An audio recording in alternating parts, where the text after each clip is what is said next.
Yang terhormat Bapak-bapak, Ibu-ibu, salam Pancasila. Pada hari Sabtu tanggal 30 November tahun 2024, saya akan mengomentari Gibran tangkap wanita masuk gereja membawa bom molotov. Selama ini kelompok tertentu sering melakukan penutupan gereja dan membubarkan umat Kristen sedang menjalani ibadah di rumah dan kesulitan pembangunan gereja dengan alasan izinnya belum ada.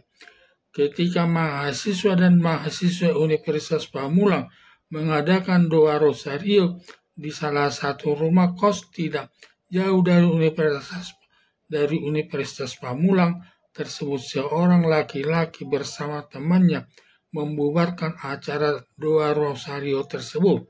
Dan saat berlangsungnya pembubaran tersebut ada dua orang mahasiswa kena pukul hingga kepalanya mengeluarkan darah. Dan beberapa hari kemudian ada umat muslim sendiri mengutuk pelaku pembubaran doa rosario tersebut yang dianggap bertentangan dengan ajaran agama Islam sendiri dan tidak sejalan dengan falsafah Pancasila sebagai dasar negara Indonesia. Dalam Undang-Undang Dasar 1945, bahwa negara mengakui 6 agama, yaitu agama Islam, agama Kristen, agama Katolik, agama Hindu, agama Buddha, dan agama Konghucu. Keenam agama tersebut sama kedudukannya di hadapan hukum, sehingga keenam agama tersebut bebas menjalani kegiatan agamanya, bebas membangun tempat ibadahnya, dan tidak boleh dipersulit membangun gereja. Pada umumnya belum berjalan kehidupan toleransi baik sesama warga masyarakat yang berbeda keyakinannya di tengah-tengah masyarakat yang penyebabnya datang dari kelompok garis keras dan teroris yang sering membakar gereja di Indonesia ini dan beberapa kali aparat Densus 88 melakukan penangkapan hingga diproses sesuai hukum yang berlaku. Baru-baru ini ada seorang perempuan masuk ke dalam gereja membawa bom molotov yang diduga akan meledakkan gereja tersebut sudah diamankan aparat kepolisian atas inisiatif Wakil Presiden Gibran Rakabuming. Maka mulai saat ini setiap ada gangguan terkait ibadah Kristen, pembubaran sedang menjalani acara ibadah dan mempersulit pembangunan gereja di seluruh wilayah Indonesia agar segera melaporkan kepada Wakil Presiden Gibran Rakabuming untuk dapat menginstruksikan aparat negara baik jajaran kepolisian dan jajaran militer untuk menindaknya. Karena selama ini banyak gangguan terkait ibadah Kristen baik dengan jalan membubarkannya dan merusak tempat ibadahnya, dan larangan pembangunan gereja sudah dilaporkan kepada aparat kepolisian tetapi tidak ditanggapi, malah pura-pura tidak tahu atas peristiwa tersebut, sehingga umat Kristen tidak tahu lagi apa yang akan diperbuat. Akhirnya pasrah saja, acara ibadahnya dibubarkan karena bila dilakukan perlawanan tidak mungkin bisa dihadapi. Biasanya tempat ibadah tersebut umatnya cukup kecil, sedangkan kelompok garis keras jumlahnya cukup besar yang datang dari tempat lain untuk membubarkan ibadah Kristen tersebut. Kelompok garis keras atau terorisme masih banyak ditemukan di tengah-tengah masyarakat dan penganut politik identitas yang mengutamakan ajaran agama Islam yang berkeinginan menggantikan falsafah Pancasila dengan khilafah sebagai dasar negara Indonesia. Kelompok garis keras atau terorisme dari 5 agama non-Muslim yang paling dibenci kelompok agama Kristen dan agama Katolik. Hanya kedua agama ini yang sering diganggu kelompok garis keras sampai melakukan pembakaran gereja dan pengeboman gereja sampai ada umat Kristen yang mati dan yang luka-luka. Diduga Ustadz Abdul Somad sebagai pendukung garis keras sering menyatakan di luar agama Islam disebut kafir. Halal darahnya, maksudnya kafir tidak salah kalau dibunuh. Melihat hal itu begitu benci, hatinya melihat umat Kristen. Untung lagi Raka Buming menghadiri upacara Persatuan Gereja Indonesia di daerah Toraja, menambah pengetahuannya atas perilaku kelompok garis keras kepada umat Kristen yang menceritakan pengalamannya ketika menjabat sebagai wali kota Solo.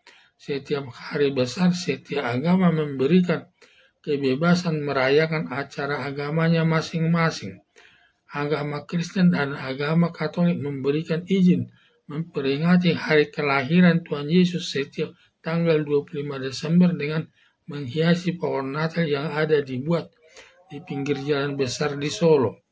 Agama Hindu merayakan hari Galungan dengan berbagai kehiasan, demikian juga agama Buddha pada saat acara Gongchi Pacai membuat hiasan lampion yang dibuat di atas jalan kota Solo. Bila ada kelompok garis keras yang memprotes kegiatan tersebut, justru menganjurkan buat acaranya yang lebih besar, biar nanti wali kota Solo yang menghadapinya. Ditambah menceritakan pengalamannya, ada sekelompok orang yang merusak kuburan Kristen, langsung didatangi yang melakukan pengerusakan tersebut. Selama Gibran Rakabuming menjabat sebagai wali kota Solo, hampir tidak ada kita dengar keluhan terkait masalah Kristen, baik pembubaran umat sedang beribadah, pengerusakan gereja, dan pembangunan gereja. Semua warga Solo yang memeluk agama yang berbeda dapat hidup secara harmonis di tengah-tengah masyarakat. Hanya saja bisa dilakukan di sekitar daerah Solo, sedang untuk daerah lain tidak bisa dilakukan karena bukan wilayah hukumnya.